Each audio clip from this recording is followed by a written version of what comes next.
In shocking news, it looks as if Caitlin Clark, star player, the face of the WNBA, is officiated differently than the rest of the players in the league. Now, I know what you're thinking.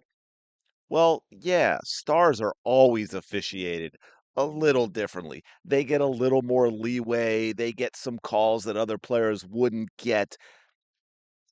Yeah, I'm not talking about Asia Wilson.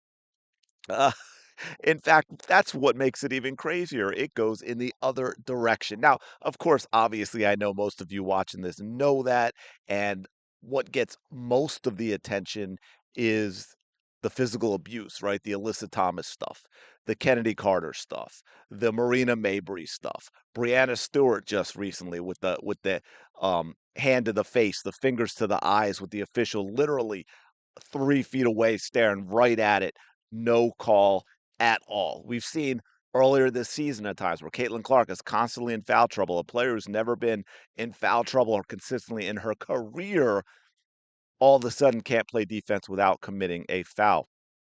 Apologies, by the way, if my looks are scary. The allergies just wild today. Um, I feel like I'm gonna snort a lung down my throat. Ah, there's an image. Anyway, welcome back to the channel. Thank you for being here. Appreciate all your support. Hope you all having a fantastic day. Shout out, of course, to the 19. Quick favor, like, comment, subscribe. Y'all know the drill, uncensored and unafraid, which is why YouTube keeps burying my videos. But let's get into this because I have something that I think really is an eye opener when it comes to how Caitlin Clark is officiated, and something that if anyone in the league is going to be honest about, you just simply can't excuse your way around this. So I got a clip here from the Connecticut Sun game. Two specific plays. One, Caitlin's on defense. The foul gets called against her. Two, Caitlin's on offense. The foul does not get called. But wait till you see the really wild part. All right, so let's check this out. Interestingly enough, both happen to be against Sanaya Rivers, who was the one yapping when she's down, what, 30 some points, yapping that she's locking Caitlin down, who had 27 points, 11 assists in 27 minutes off 13 shots, I think. And of course, Caitlin went with the classic in that situation when some fool who's getting BTA starts yapping. Scoreboard, scoreboard. Uh, by the way, neither one of them should have got a technical. I hope you understand that is where I stand, right? Nothing about Caitlin Clark favoritism. Sanaya didn't deserve a technical. Caitlin didn't deserve a technical. That was the most banal trash talking you will get. Classic stuff. Should have been left alone. But check this out. So Caitlin's playing a little defense here. Oh, sorry about that. It started real fast on me.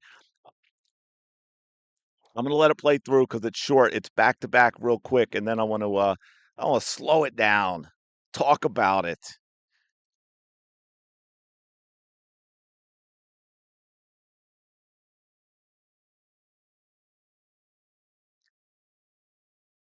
Wild, wild, wild stuff. You can see the officials both right there. So here we go, Caitlin. Quick, clean strip. She's going the other way for an easy bucket. Foul called. Let's go down the other end. Same exact thing down the other end. Boom. No foul. The official is standing there for both of them. We can slow it down a little bit as well. And we see this, like, this is a classic steal when a player starts getting some speed down court and they get that ball out in front a little bit and you poke in that opposite hand correctly the way it's done, doesn't reach across with the left, doesn't reach down, right? These are important things. These are things officials look for a lot of times. If you're going for a steal, even if you're manning up it more in a half court, you come with that away arm and you come from underneath. You don't come from the top.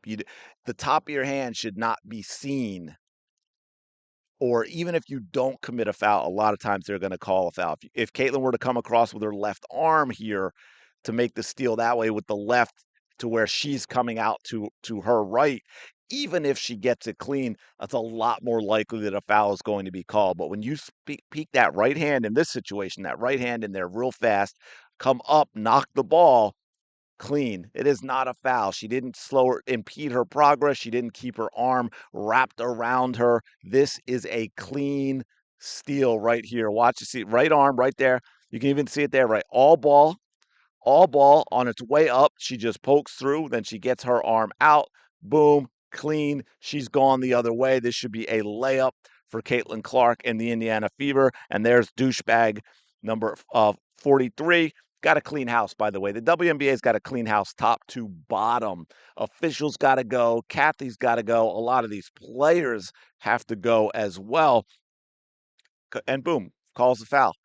Oh, by the way, did Stephanie White do anything? No, of course not. But hey, guess what Stephanie White did do in this game? When they were up like 30 points, she challenged the call for, I believe it was Aaliyah Boston. Oh, she lost the challenge, by the way. Can never challenge anything for Caitlin Clark, but we'll challenge while up 30. By the way, if I were the other coach, that's something I'd be pissed about. Now, same thing, right? Caitlin gets into that same situation. You can see right there. This is also clean. That is a clean pick, right? So again, not looking for any favoritism. For me, both of these are clean steals. Now, would I lose my mind if the official called both of them fouls? No, I think the official would be wrong.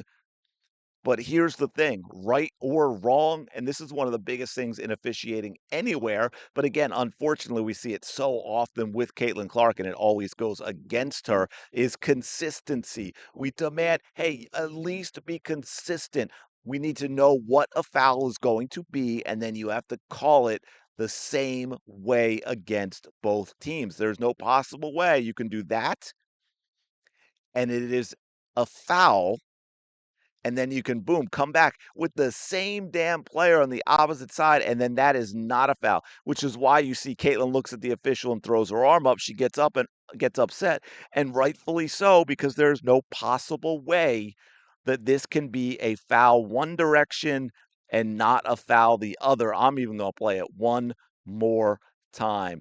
Boom, clean right there it is. Just such a clean pick, pokes it right through. She's going the other direction. Should be an absolute easy layup. 2 points for the Indiana Fever. But no, douchebag 43 has to call that a foul.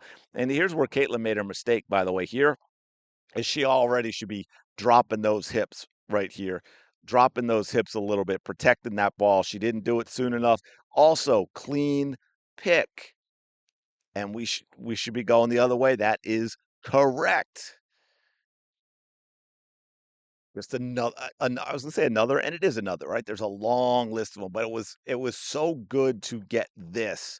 So you can see basically the exact same play with Caitlin on the raw end of both of them, right? When she's playing defense, it's magically a foul. When she's playing offense, it is not a foul. They both calls or call and non-call technically, I guess, going against Caitlin Clark. Massive problem for the WNBA. This stuff is getting huge. You've got so many other people in bigger sports media starting to weigh in on a lot of this stuff. It's not a good look for the WNBA.